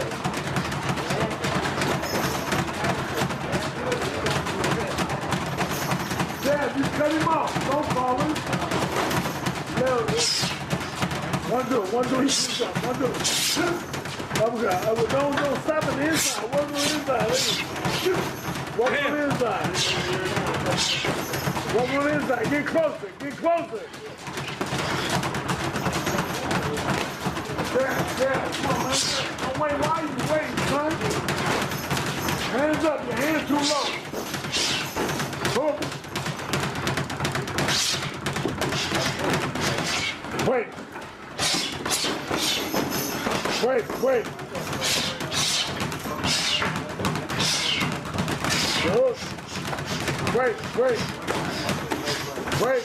Wait. Here we go. Now listen. It's about time. Dad, why you in the corner like this, son? Get out of the corner. Pivot out of the corner, man. Get up, Dad.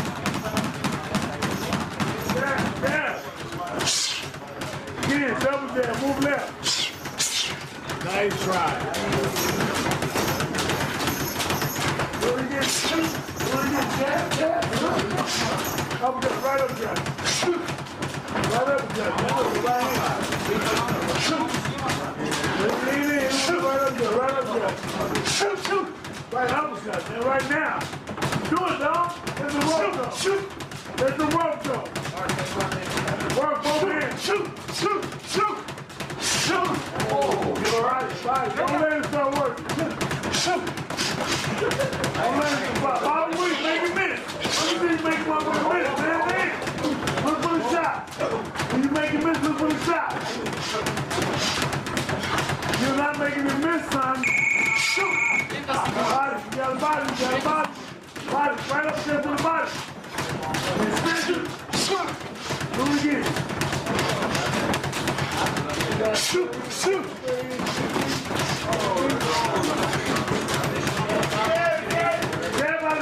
Jab out of the corner. Shoot. No, you can't get away from him with that shit. Uppercut. No, you ain't gonna let him come up with that other shit, dog. Use it.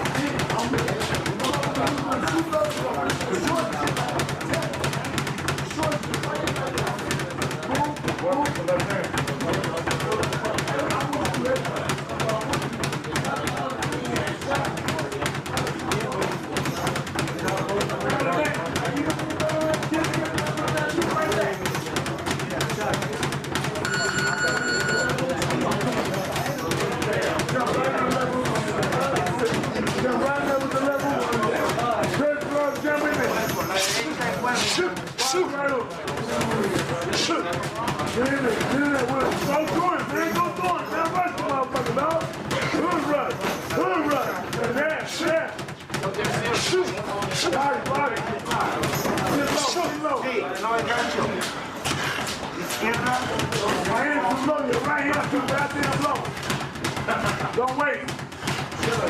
Shoot. Right now. Straight to the neck. Square. La izquierda, la panza y luego Put them together. Don't fall and cut him off. Move your head side to side right now. izquierda, la panza, izquierda. You're evidence of being your show up. Go to it, dog. Rub him off, man. Punch, man. Punch. Yeah.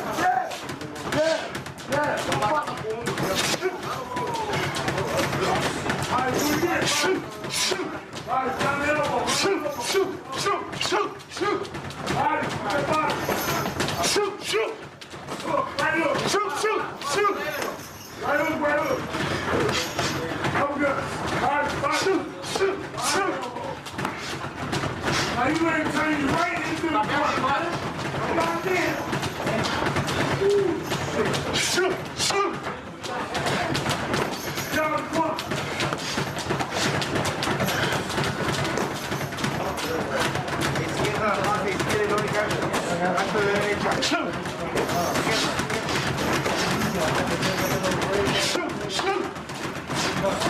Shoot! You shoot! You playing!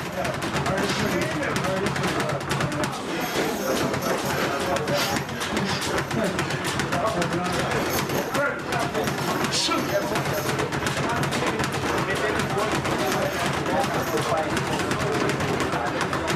La derecha, la izquierda, Don't wait, now you wait for it.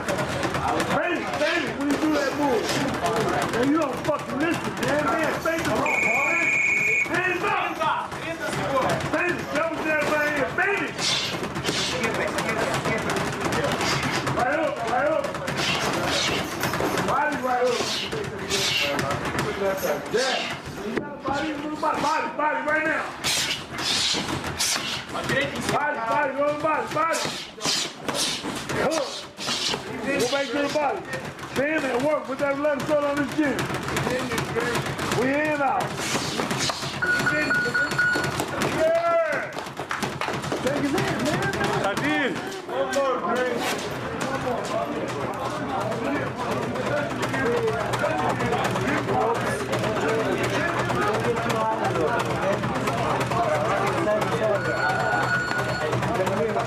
Make a miss.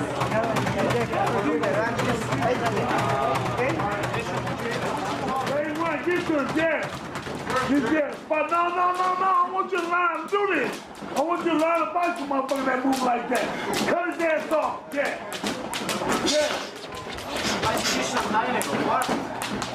Hey, get this, bro. Did it break?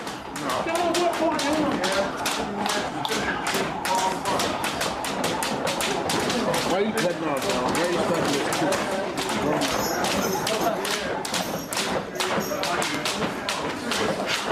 All you gotta do is get low and then get that body. Get low and get that setup, Kevin. Get low and get that body. Go ahead, body, head. Don't let him push you back. Jump. en medio, ahí adentro, en medio. Right hook. Make it work, Jay. That motherfucker don't listen to save his fucking life. Nice try. Body. The little short shot that we've been working on. Yeah, the little short shot. Short. Come right back. Short. Bam. Shoot. Ah. Good move. Uppercut right now. Why do you fucking do that, man? That's why you lost the last time we was in the ring. Don't do that shit, man. Break it up now, fire back.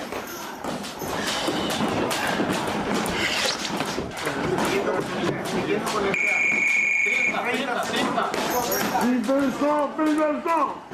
Go through and put the good rush, man. Go work. You're not gonna punch. Go what? Cut him up. Yeah. Let's see what I'm talking about, though. You don't fucking listen. Yeah.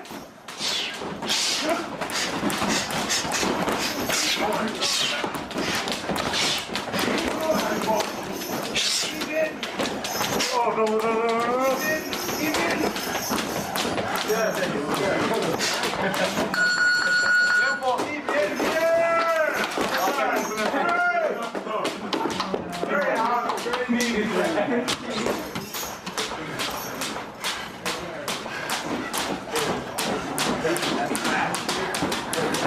Thank you, coach. Thank you. Good work. Thank you.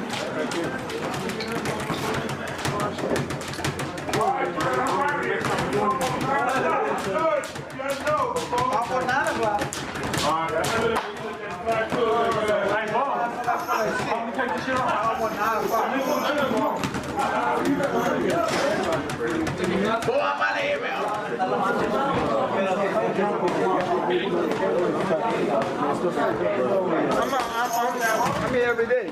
I'm here every day. Yeah, I'm here every day. Just come down. I'm here every day.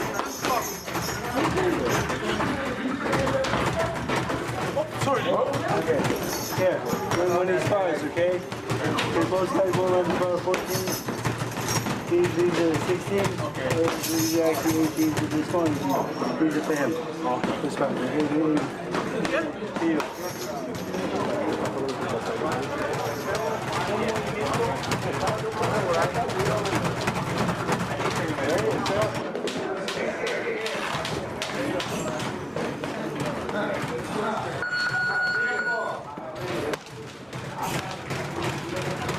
Silva.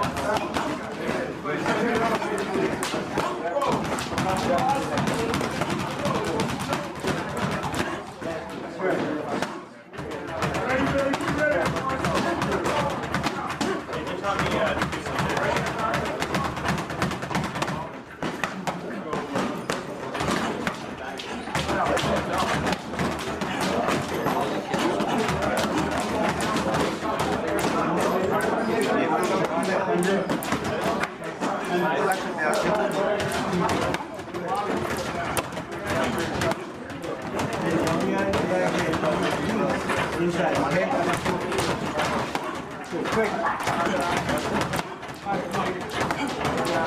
There you go.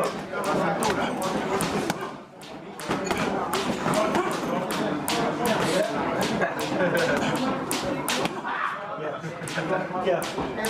Yeah. Two. Three. Yeah. There we go.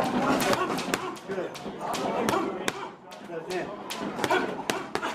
There you go. That's it.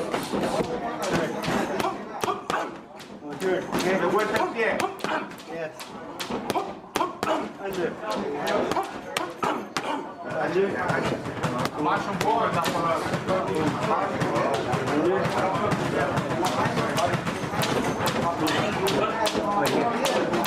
Okay. Yeah. Yeah, back.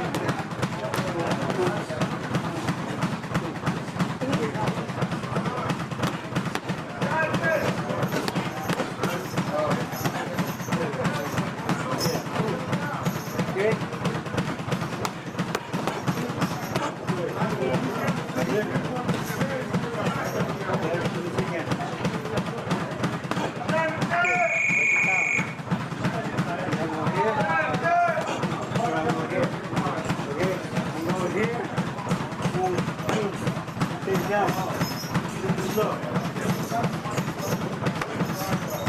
Yeah, that's the up, okay? Over here. Yeah. Now it's timing, okay? Right, under. Yeah. Yeah. Yeah.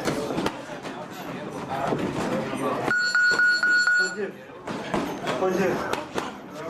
Vamos. Yeah. Yeah.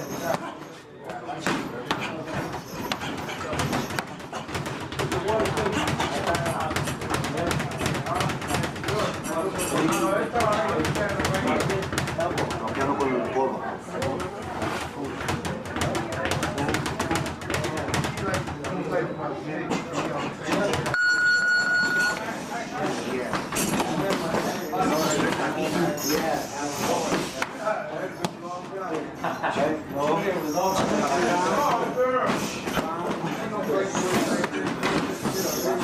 Let him go over your chin. Usually punch with your shoulder. Also.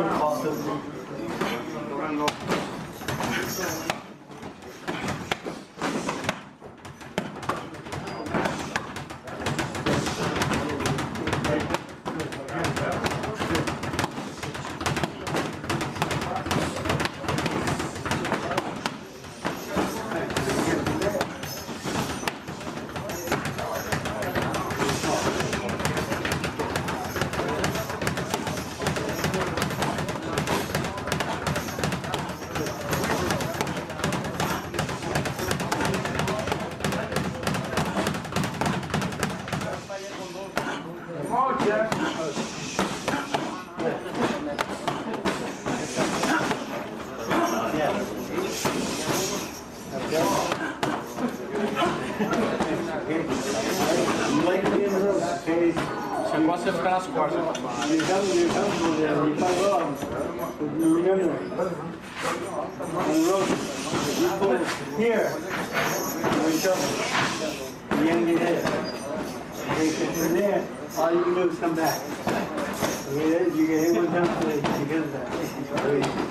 When you're here and here, you can punch. Always a counter punch, okay? Right? You over here? Good job, dude. Under.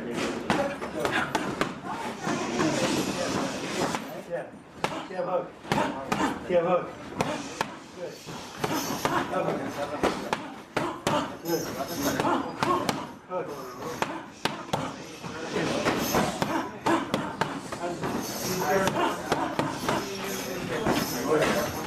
Okay?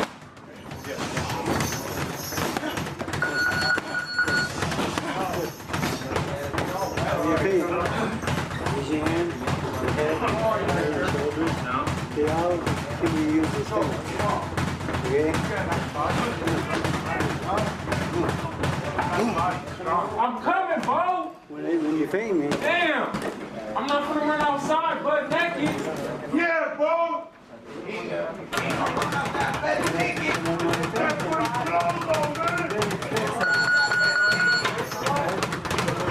That's what it's closed on, man. That's what it's closed on, man.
Hook.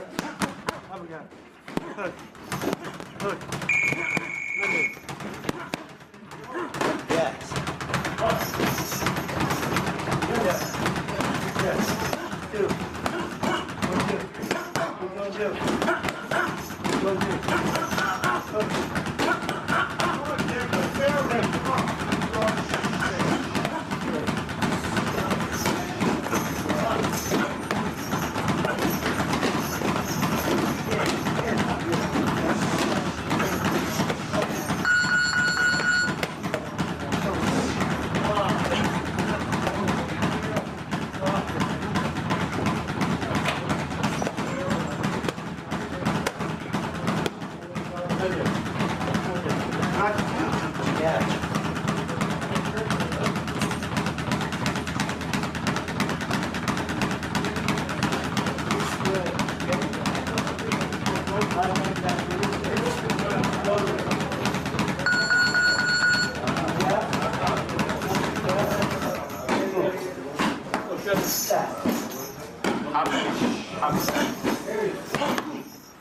Alright, so I'm blocking jab and saying, look, I'm blocking it here.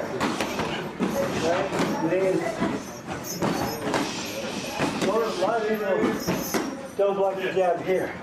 A lot of times we get a guy jab to block it here. When you block it here, I got hook, right? So when you block my jab,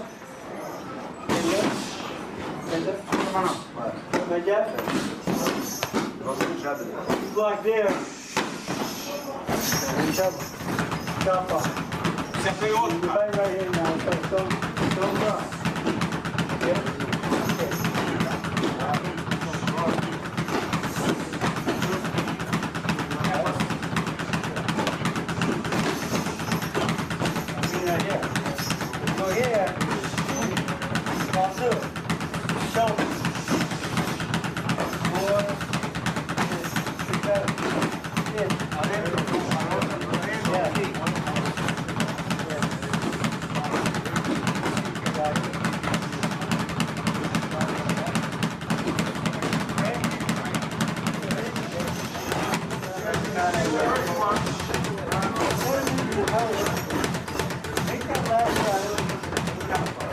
sua cabeça. Ele tá falando que você pode iniciar aqui. Você um golpe é muito bem. Mas faz o último contar.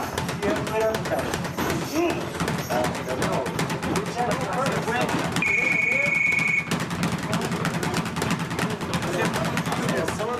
Você tá armando esse guarda ou não?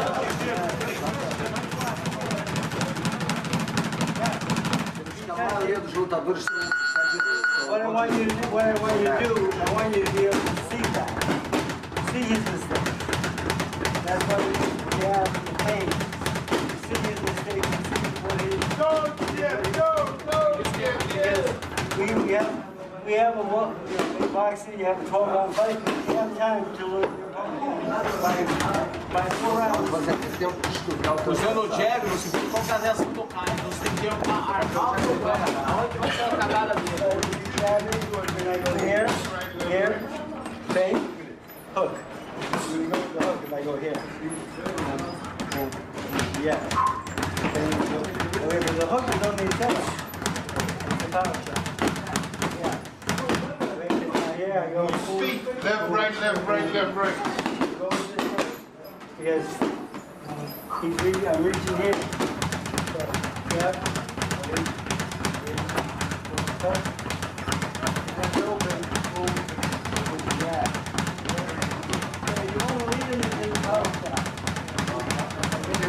Fala a mesma coisa, o hook é só pra você botar, abrir o exatamente.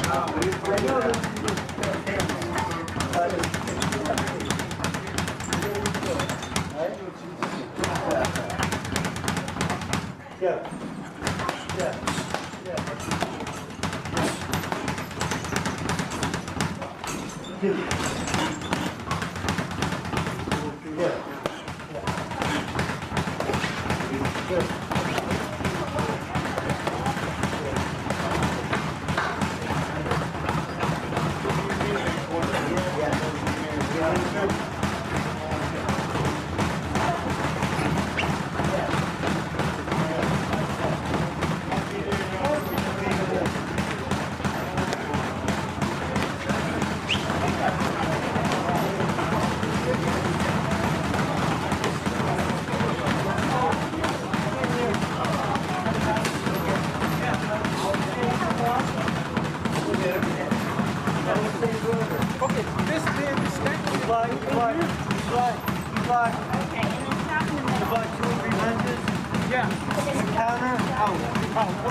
Yes.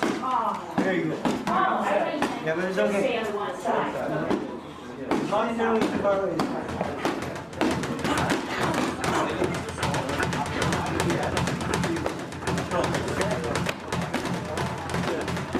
Yeah. Yeah.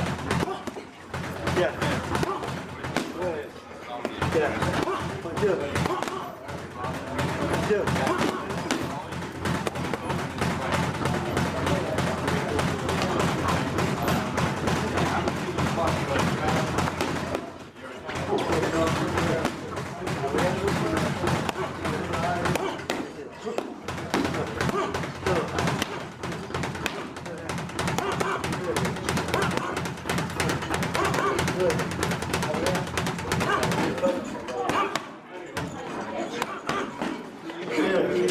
Let me say again. Over here, hook. Now here. Yeah, let's see. Over here, hook. Yeah. Okay.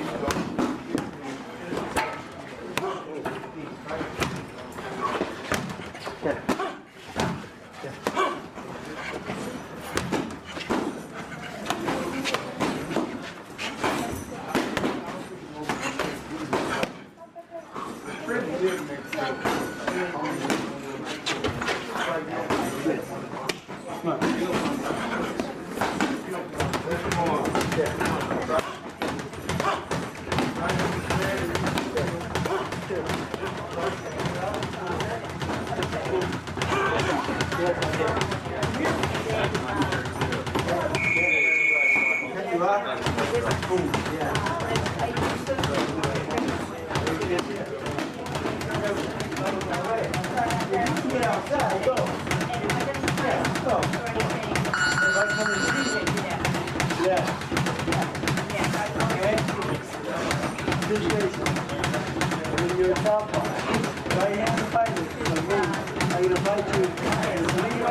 See, I got my foot on the outside. So I'm trying to go here and here. Very common for right-handed fighters to fight you. Or Jones, like that. You expect that, right? Okay, come on. You expect that. Go in there, I'll block. You know it's coming. Boom, boom, boom. You know it's coming. Out of your head. Yeah, come on. Yes. Roll it. Under. You know it's coming. Under. Sempre o melhor caminho isso para você, sempre limpo, sai vazado. Yeah. If you see it coming, you go under it, go. Right? Yeah. Yeah. Two. 1, 2. 1, 2. 1, 2, 3. Hook. That's it. Okay, 1, 2. Good. Good. Put it on the outside, out after the hook. Pivot. Yes. Okay, remember? You're here. 1, 2, 3, 4. Boom. Same pivot. He's gonna follow you, okay? 1 step. And your foot's on the outside. Boom. Yes. Okay, my tendency is gonna turn towards you. You take the step there, after a hook, boom, out, I'm here, boom, right? Worst case scenario, you're there, I go here. You come with your jab. Pior das hipóteses, vai Okay? pegar o jab depois. You want to turn me, it's my instinct to follow you though. So a lot of times when you make that step, you hook, step, yeah.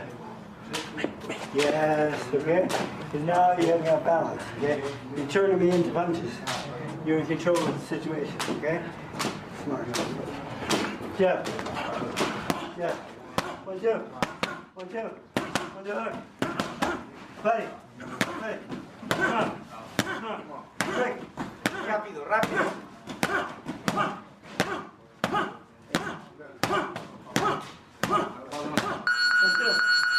1, 2, hook. 1, 2, hook right ahead. 1, 2, hook. Under. Quick. Rápido. Yes. Muy All right. bien, muy bien. Enough.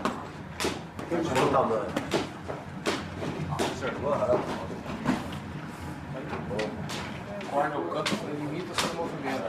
So be careful with the corner. Cuidado com o corte. The ropes you can set something up easier. The corner you can't do, but it's a little more dangerous. So I'd rather see you here than there. Fica ali, dá pra você inventar um negócio que você vem aqui, travado é perigoso. Because if you're sucking them in and sending a punch out, you're thinking, you're seeing it, right?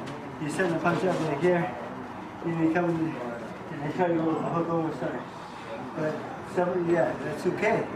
But from this position, from here, I'm limited. I don't have a lot of space. From the ropes, if I go here, I go out, body in, okay? Or if you're on this side, you stop, switch, yeah. And that side there, I gotta go here, boom. Just a little step forward, you get that shot, boom. Pacquiao is Yeah, but he does it from the Southwest. He's here. yeah. The fight, the Pacquiao, here, the guys, bang! Oh, amazing. Off the ropes. Yeah. That's good. Okay? Thank you, coach. Thank you. I'll give you this. Well, you're on the red one's hanging up. You get right beside my bag. Yes, sir. On the right hand side. How long has it been since the start? Quanto tempo até você fazer o sparring? Quanto tempo que é? Você não faz o sparring? Ah, porra, faz muito tempo. Desde que a última luta. Eu lutei faz 2 meses. 2 months he hasn't done any sparring. Faz 2 meses que tô sem treinar. They kid strong. He's got 3 or 4 fights now. Tem 3 lutas profissionais aqui na luta, falta é forte pra caramba.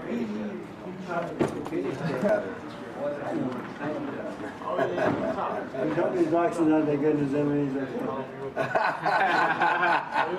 Falou pra avisar que o teu boxe não é tão bom, mas que o teu MMA é o bicho.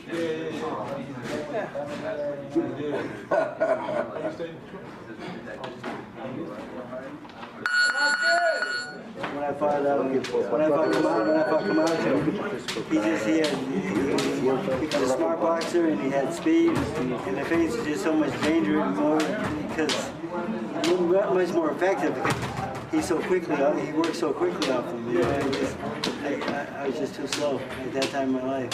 Just couldn't deal with it. He just beat me with his speed. You know, very intelligent. So speed and feinting and boxing like that, when you put them together, it's a great asset. And you're very light on your feet. Muito leve no teu pé. Uma combinação Muito bom pra você. Essa leveza no teu pé. finta e as pernas. But not just, good thing. You gotta see when to throw the punch and check it. But you gotta be ready. Why not? Because you want them to throw. Things slip. Always something in front of you. Sempre para imaginar alguém na The tua minutes is a frente. little easier. No matter what you're doing, you're hitting that opponent because what's his counter when you throw a punch? Because when I first started working with Alexis Arguello, I was really frustrated. I was 18 years old. Alexis was world champion. I used to tell my trainer, he knows what I'm going to do before I do.